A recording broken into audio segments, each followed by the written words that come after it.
Hi, I'm John Green, and this is a video of a cat wearing a shark costume riding a Roomba, which has 12 million views on YouTube, and deservedly so. It is probably the second best video in the entire world of a cat wearing a shark costume riding a Roomba, beaten out only by this video of a cat wearing a shark costume riding a Roomba chasing a duck. Here at Crash Course, our videos are watched more than 700,000 times a day, and they're used in thousands of schools around the world, but our most popular single video has 6.8 million views, and that's great.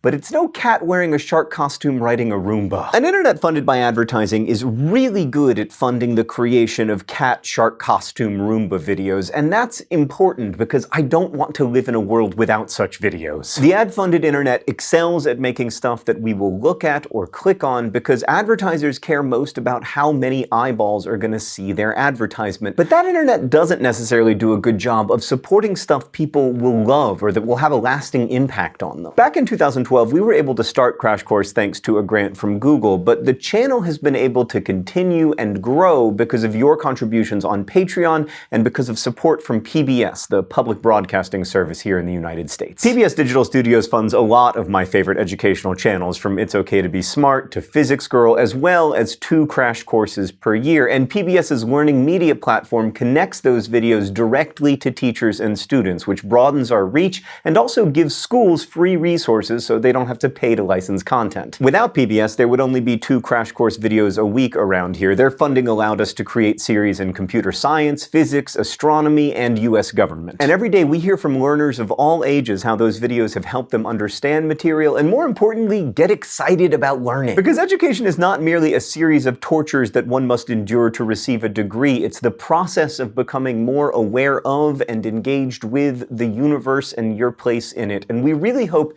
that Crash Course can play a small role in that process. So you've probably heard in the news recently that there have been proposals to drastically cut or even eliminate federal funding for the Corporation for Public Broadcasting, which provides critical support to local public television and radio stations. Public broadcasting's federal funding amounts to about $1.35 per American per year. Now, obviously I'm biased, but I think they create a lot of value with that money, and not just through Crash Course and the art assignment. So listen, most American high school students know what Crash Course is, but I think it's safe to say that many US senators and congresspeople don't. And if you care about Crash Course or other PBS digital shows, I want to ask you to take a few minutes and contact your member of Congress and let them know. Now, when asked to do this, I used to be like, yeah, whatever, I don't like calling strangers for pizza, let alone to voice a political opinion. But now that I've made a few calls on issues that are important to me, I've realized that 1, it's easy, and 2, it really helps your elected leaders to understand what's important to you. They want to hear from their constituents and they benefit from it. So I've put some resources in the video info below. Thanks to everyone who contacts their representatives and senators